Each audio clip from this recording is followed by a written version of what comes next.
చాలా కాలం నాటి సంగతి. అప్పుడు గుర్రాలు స్వేచ్ఛగా ఉండేవి. అడవుల్లో తిరుగుతుండేవి. ఒకరోజు ఒక గుర్రం ఓ విశాలమైన గడ్డి మైదానంలో మేస్తుండగా ఒక జింక కనిపించింది.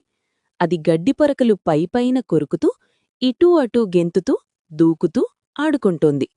అది గుర్రాన్ని చూసికూడా నమస్కారం చెయ్యలేదు, పలకరించలేదు. తన ఆటల్లో తను మునిగిపోయింది.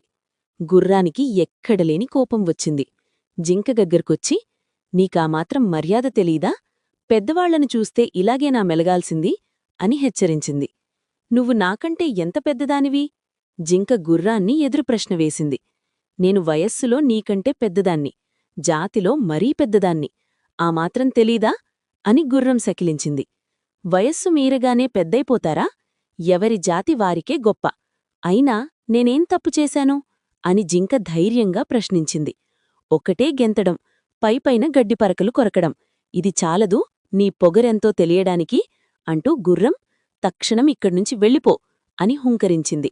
నేను వెళ్లను, ఏం చేసుకుంటావో చేసుకో, ఈ మైదానం నీ సొంత సొమ్మేం కాదు అని జింక ఎదురుతిరిగింది. గుర్రానికి తల కొట్టేసినంత పనైంది. ఈరోజొక జింక వచ్చింది, రేపు దీని చుట్టాలంతా వస్తారు, మైదానమంతా పాడుచేస్తారు, చివరికి నాకే గడ్డి లేకుండా చేస్తారు, నన్ను లెక్కచేయరు అని ఆలోచించి ఎలాగైనా జింకను తరిమెయ్యాలని తలపెట్టింది. ఒకరోజు అడవిలోకి ఒక మనిషి కట్టెలు కొట్టుకోడానికి వచ్చాడు. గుర్రం అతని దగ్గరికెళ్ళి, మనిషీ మనిషీ, ఇలారా, అక్కడొక బంగారు జింక ఉంది, దాన్ని చంపితే నీకు కావలసినంత బంగారం అని ఊరించింది. మనిషి అంత అమాయకుడు కాదుగా, బంగారపు జింక ఉండదని అతనికి తెలుసు. గుర్రం మీద అతని చూపు పడింది. స్వారీకి బాగా పనికొచ్చే జంటు అనిపించింది.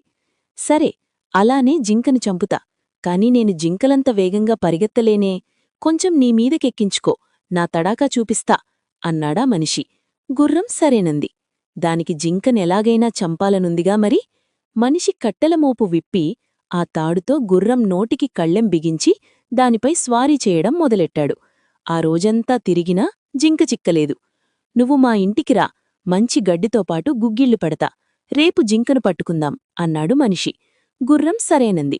ఎలానైనా జింక పనిపట్టాలని దానికి ఆశగా ఉంది. అతనితో పాటు వెళ్ళింది. రోజూ ఇదే కథ. జింక దొరకనేలేదు, గుర్రం మాత్రం గులాముగా మారిపోయింది.